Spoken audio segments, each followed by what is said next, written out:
June, anybody who's familiar, first of all, you're in a really chic, hot, major metropolitan area, and inside that, you're in one of the most, posh neighborhoods that you got. Highland Park and the surrounding area, the campus, you have everything to attract kids. Can you just use the state of Texas, or do you think the brand of SMU that you can wake up the echoes and go beyond the boundaries of your state and get those kids to come play football for you? Well, for right now, we have to win within 300 miles of the campus in the recruiting wars. I think eventually the vision that our athletic director sees, the one that I see, that one day we're a very attractive city, just like you said. You know how conferences change, the conferences this and that. I mean, Dallas is a huge TV market. We're basically the only school in this area. We're Dallas's team, and I think the potential is to attract from everywhere. I thought that it would take one more recruiting class, to be perfectly honest, for us to be on the same playing field level as the other schools we play. But the kids have bought into the concepts. They bought into the chemistry.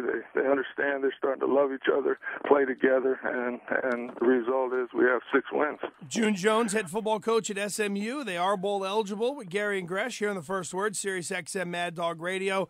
Coach, I know you talked about the blueprint. I played in college on a losing program, and you just have a defeatist attitude, and it permeates throughout the athletic community, I think, when it hits the football program, school presidents, faculty, things like that. What did you have to do on campus to change the culture, other than just going out and getting wins?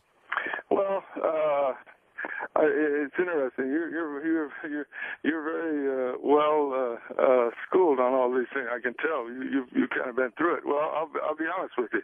You have to change things.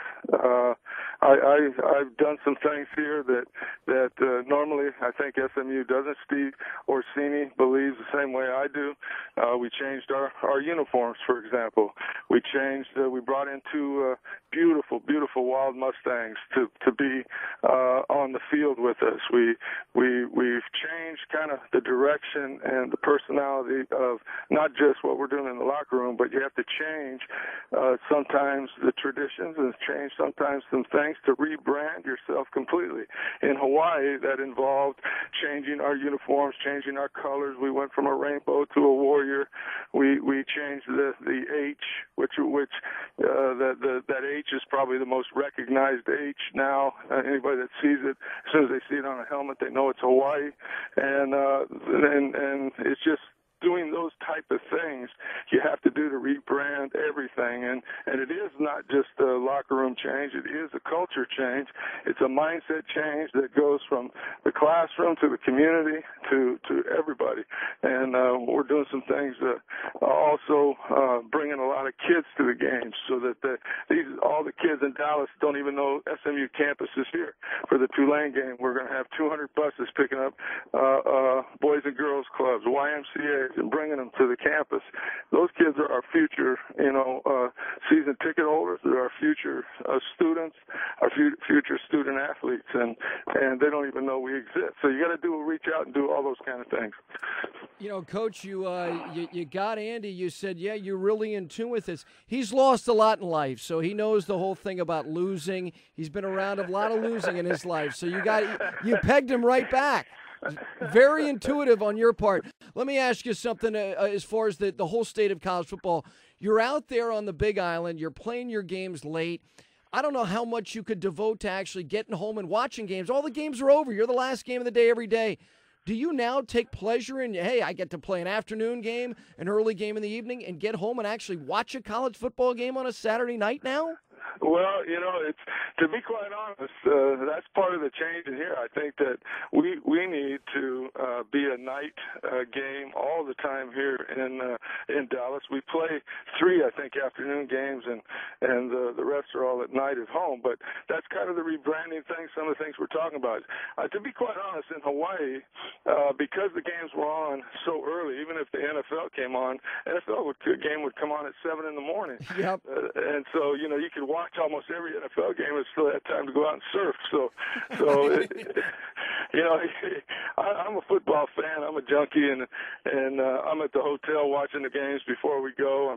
And just like you said, as soon as the game's over, I'm at Roy's in Plano watching the night game. Coach, last thing for you.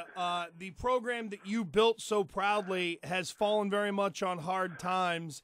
Is there any I told you so part of you that when you think of what's going on out there, that it was, boy, you know, I really did a hell of a job, and taking any satisfaction that they should have kept you and made every effort to? Absolutely not. They did everything correctly. They did everything. I had already made my decision. It was very heart-wrenching for me to go because I love the people there so much.